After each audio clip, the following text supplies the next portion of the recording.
নমস্কার বন্ধুরা, YouTube India চ্যানেলে স্বাগত। বিএসসি প্রোগ্রাম কোর্সে 6 সেমিস্টার হিউম্যান ডেভেলপমেন্টের সাজেশন দিচ্ছি। বন্ধুরা, মার্কস 2, মার্কস 5, মার্কস 10 এর সাজেশন দিচ্ছি। মার্কস 2 সাজেশন যেটা দিয়েছি তার বাইরেও এক্সট্রা কিছু পড়ে যেও, কারণ এটা একটু বেশি পড়ে গেলে ভালো হয়, কারণ একটু ডিফিকাল্ট পেপার রয়েছে। তবে যেগুলো মার্কস 2 দিয়েছি এগুলো তোমাদের পড়তেই হবে, এগুলো যেন একটাও বাদ না যায়, তবে এক্সট্রা অবশ্যই পড়ে রাখো। তবে মার্কস 5 এবং মার্কস 10 নিয়ে কোনো অসুবিধা নেই।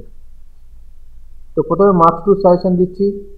মানব বিকাশ বলতে কি বোঝো, প্রসব কাকে বলে, গর্ভসঞ্চারের সংজ্ঞা দাও, রিফ্লেক্স কাকে বলে, গর্ভাবস্থার যে কোনো তিনটি প্রভাবক উপাদান সম্পর্কে লেখো, বৃদ্ধি কাকে বলে, বিকাশ কাকে বলে, what is moral development, what is physical motor development, what is cognitive, what is language development, what is socio emotional development, bridge birth bridge birth বলতে কি বোঝো, বৃদ্ধি ও বিকাশের যে কোনো তিনটি নীতির উল্লেখ করো, জন্মপূর্ব স্তরের তিনটি পর্যায় কি, গর্ভসঞ্চারের সংজ্ঞা দাও, বৌদ্ধিক বিকাশ বলতে কি বোঝো, বৃদ্ধি ও বিকাশের মধ্যে যে কোনো দুটি পার্থক্য উল্লেখ করো, বৃদ্ধি কাকে বলে।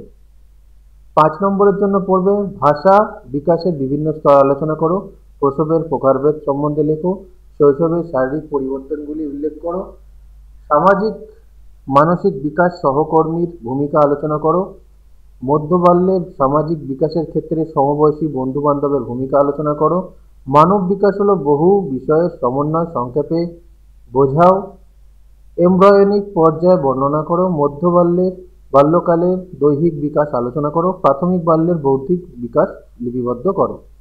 মার্কস 10-এর জন্য তোমরা পড়বে শৈশবের খেলার গুরুত্ব লিপিবদ্ধ করো, সামাজিক মানসিক বিকাশে মিডিয়ার ভূমিকা আলোচনা করো, শৈশব ও প্রাক বিদ্যালয়ের বিকাশ নিয়ে আলোচনা করো, প্রসবের পর্যায়গুলি আলোচনা করো, প্রাথমিক বাল্যকালের ভাষাগত বিকাশ সম্পর্কে আলোচনা করো, মধ্য বাল্যকালে বিদ্যালয়ের ভূমিকা বিবৃত করো, সদ্যজাত শিশুর বৈশিষ্ট্যগুলি উল্লেখ করো।